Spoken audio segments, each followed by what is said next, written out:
Hi everybody, it's me, LisaT, coming at you with some positive energy. Reading The Language of Letting Go by Beattie.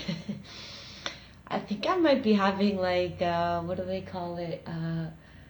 The stir crazies maybe? I think I really like being home alone and being on my own. I'm on vacation, but it's been gray and yucky outside, and so I've just been telling myself I just want to sleep and I just want to be by myself and lay around, but maybe I'm getting a little stir crazy.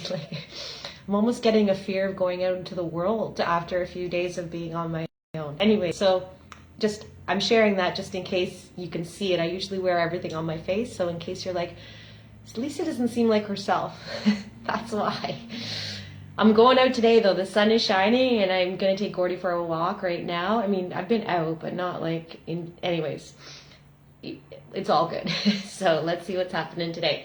In The Language of Letting Go by Beattie, February 12th, letting go of those not in recovery.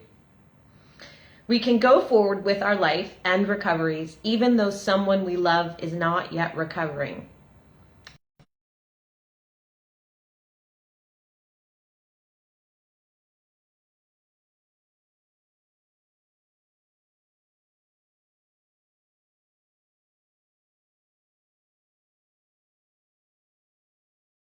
Picture a bridge. Some used other drugs. Some of us lost control of our sexual behavior. Some of us obsessively focused on addicted people's pain to distract us from our... I think this is talking about growing up. If we were stuck in a dysfunctional family where there was a lot of pain internally, so we might have developed eating disorders or drinking habits or lost control of our sexual behavior, or even obsessively focused on their pain and their addictions to distract us from our own. Many of us did both. We developed an addictive behavior and distracted ourselves by focusing on others' addictive behavior. We did not know there was a bridge. We thought we were trapped on a cliff. We thought we were trapped, right? As a child, we are trapped in those situations. We'd have choices or options. We got to stay where we are, but not anymore. Then some of us got lucky. Our eyes opened by the grace of God because it was time. We saw the bridge. People told us what was on the other side: warmth, light, and healing from our pain. I did this vision in trauma therapy, and I could see these beautiful women that I've come across in my journey that are now part of my support system. I could see them there pulling me from my childhood onto this side. They were like, "Come, Lisa, come to the light, come to the warmth where we won't judge you and we'll support you." I had this visual. So we saw the bridge. People told us what was on the other side: warmth, light, and healing from our pain. We could barely glimpse or imagine this, but we decided to start the trek across the bridge anyway.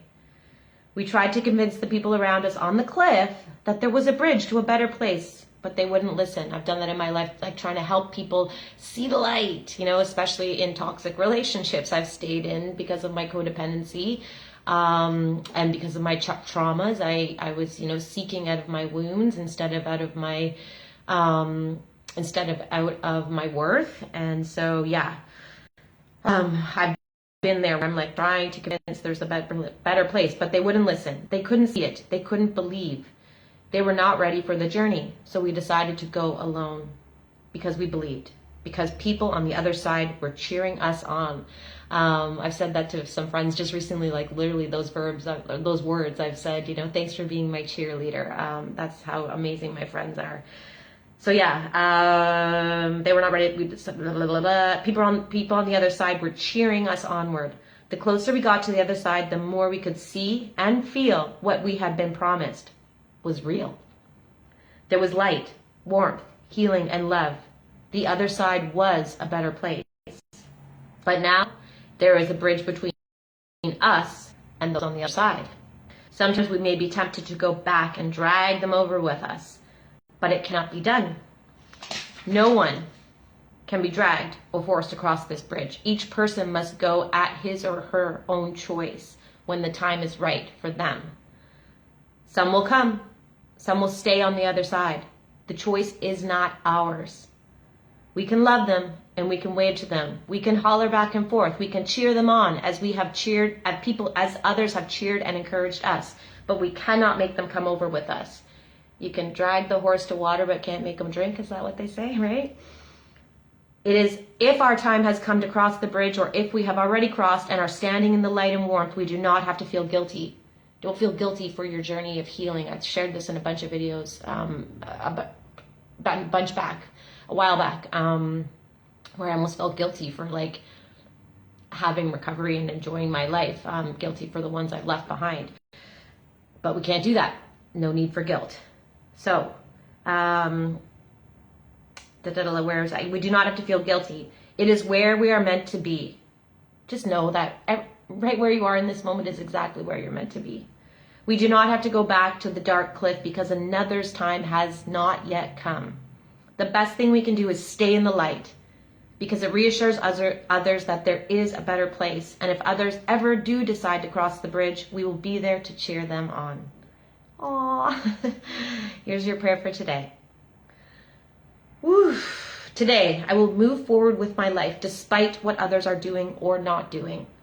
I will know it is my right to cross the bridge to a better life. Even if I must leave others behind to do that, I will not feel guilty. I will not feel ashamed. I know that where I am now is a better place and where I'm meant to be. Frickin' man. The sun is shining. It's a good day. It's a great day to be alive. Go enjoy your life, loving yourself, knowing you're exactly where you're meant to be. Love you all. Thanks for watching.